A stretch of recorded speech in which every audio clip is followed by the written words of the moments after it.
I cannot believe I'm on day 11 of my 100 videos in a 100-day challenge. Now this isn't actually video 11, this is like video 8, I think, something like that.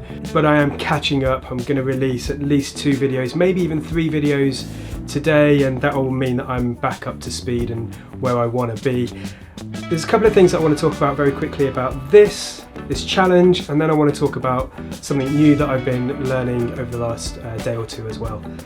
Firstly, about this video challenge, I've got to say I was a bit nervous about starting it. I've been making videos now for 18 months or something regularly, like once a week or something like that, but doing one video every single day, I thought I was really daunted by it. I thought it was going to be really challenging, and it is really challenging, but I have to say I'm absolutely loving the process. And some of the videos that I've been making maybe aren't quite as good as some of the other ones that I've done in the past, because I'm really focusing on quantity over quality at the moment, but I really am trying to make sure that I'm providing value in each of these videos as well. But the process has been absolutely wonderful. It's not just about recording the video, it's the thought process, it's the thinking about things that people might find interesting and trying to put that together into some kind of story or some narrative that forms a good video. And that process has been equally as enjoyable as the recording, the production, as well as the post-production editing and all that as well. Now I have to say, I'm doing all of these videos, every single element of it all myself. It's not over to somebody else who's going to do the post-production and publishing to YouTube or anything like that. This is all being done by me, in addition to kind of my everyday work life as well. But that said, this is definitely supporting my work as well. Already in these 10 days, I've been posting regularly to YouTube and also sub-posting these over to LinkedIn as well. I've seen my LinkedIn started to grow. I've seen my YouTube subscriptions increase as well. Not massively, and subscriptions on YouTube have been going 1 or 2 extra subs every day. So it's not massive growth at this stage, but if that continues, that's an amazing place to get to. It will mean that my subscribers should at least double from what they currently are. They're, I don't know, a couple of hundred at the moment, to 50, 60, 70, something like that, which is really great. But the process of doing it is probably the most important thing for me. I'm learning so much about concise delivery. For example, yesterday I actually recorded a full video, a kind of a vlog style video, and when I came to edit it, I just didn't find it that interesting myself. And knowing that it wasn't interesting myself, it was a bit rambly, it was a bit all over the place, it was less structured, just made me stop everything and not want to publish that video. So whilst it never saw the light of day and will never see the light of day, going through that process was really important for me to make me kind of come back to this idea of structure and the importance of storytelling. So without wanting to waffle on too much, I wanted to kind of talk a little bit of an update about where I am, what I'm hoping to get to. You know, the reasons that I'm doing this are definitely to improve my practice, to get into that habit, that daily habit of doing videos every day. It's a really good chance that this is going to go way beyond those 100 days at the moment. And now I can say that whilst I'm on day 11. It might be very different when I'm on day 99, 100, but we'll see how it goes. Now, the concept that I wanted to talk about today was something that I came across in a conversation with a good friend and colleague called Charlie Blake. And Charlie Blake introduced me to this idea of the Gestalt Protocol. Gestalt Protocol is really a way of coaching and influencing people, and a kind of a process or a framework for having really great conversations in a kind of coaching capacity. For those of you that are coaches, those of you that maybe have done things like NLP or anything like that, this is probably really familiar with you, and I'm probably going to do it a massive disservice. But one of the things that I always try to do is when I learn something new, I try and tell somebody about it. So this is me trying to develop my own understanding of this idea and putting it kind of some of those things into practice, trying to talk it through in this kind of vlog style environment. The Gestalt Protocol is a practical framework for engaging people in good conversations, in kind of coaching style conversations. It's a way of sharing ideas, providing advice and suggestions, but in a way that puts the listener or the kind of coachee at ease, where it can build rapport and increase their buy-in ultimately. So let me provide the context of where this really works. Have you ever received feedback that you felt was patronizing, maybe even hurtful, and you got this feedback and you pushed it aside, you shunned it, and maybe responded to it negatively because of that instinct kind of overtaking that reptilian brain, if you like, because you were perhaps hurt or defensive?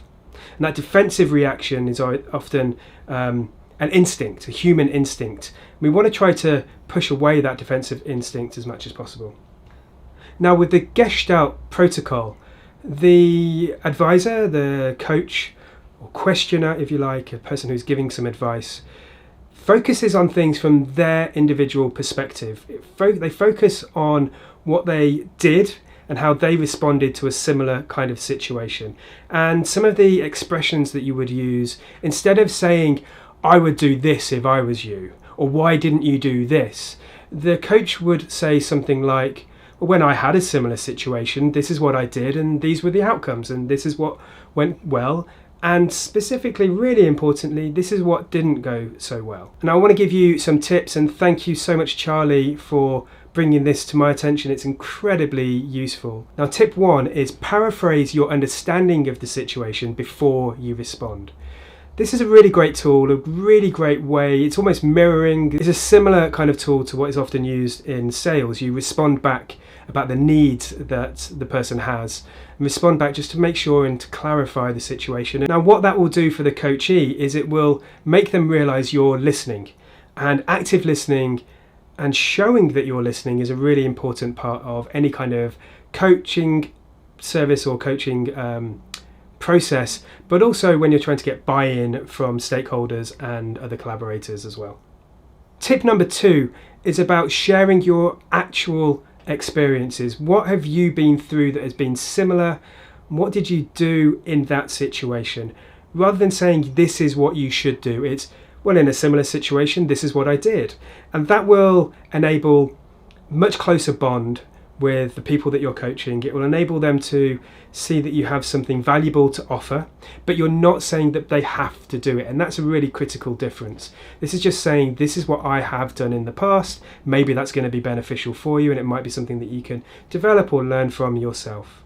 And again, building on that is tip 3, use I and we. This is what I did, this is what we did, rather than this is what you should do. This is about trying to show your personal experience and provide your experience rather than telling them what they should be doing. Tip 4 is speak in specifics. This is actually what I did. This is what the outcome of that was. This is what I learned, maybe, and this is what didn't go so well. And be specific, because it's the specificity that's going to help the person that you're trying to help. Tip 5 is ask how, not why.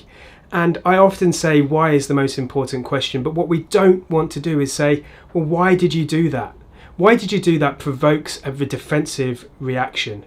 It forces the person to think that they're being challenged in a negative way. How did you arrive at that question? How did you arrive at that solution? It's much better than saying why. How did you arrive there asks to talk through the process rather than the specific reasons that you might have done it, because the how they arrive there is much more of an open question and allow them to talk through their thinking and provide that reassurance where needed, which is probably exactly what people would be looking for. And tip number 6 is make sure you set the context and prepare a position on the approach that you're going to take.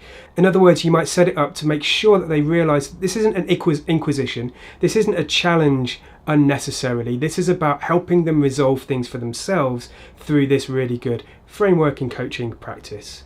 Now, I know that a lot of people will be doing these things without necessarily realizing that there's this protocol attached to it. And I was definitely in that boat. I've been probably trying to use these coaching techniques for a long time, and also these techniques in terms of persuasion as well for sales. But I haven't kind of rolled it all up into this or understood that it's a part of this protocol called the Gestalt Protocol. So I really hope that that's been useful. It's definitely been useful for me. I'm going to try and work on this further and develop this practice out even more. But hopefully this video has been useful for you.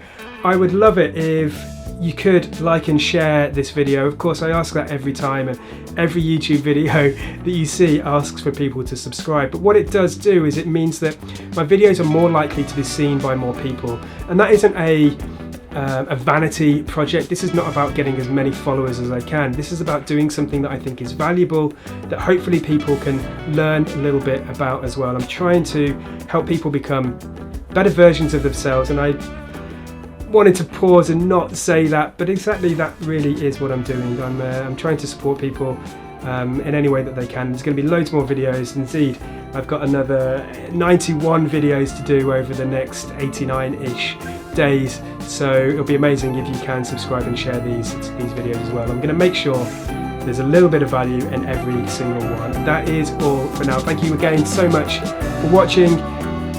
I'll see you tomorrow. Tea! Well, ginger and lemon.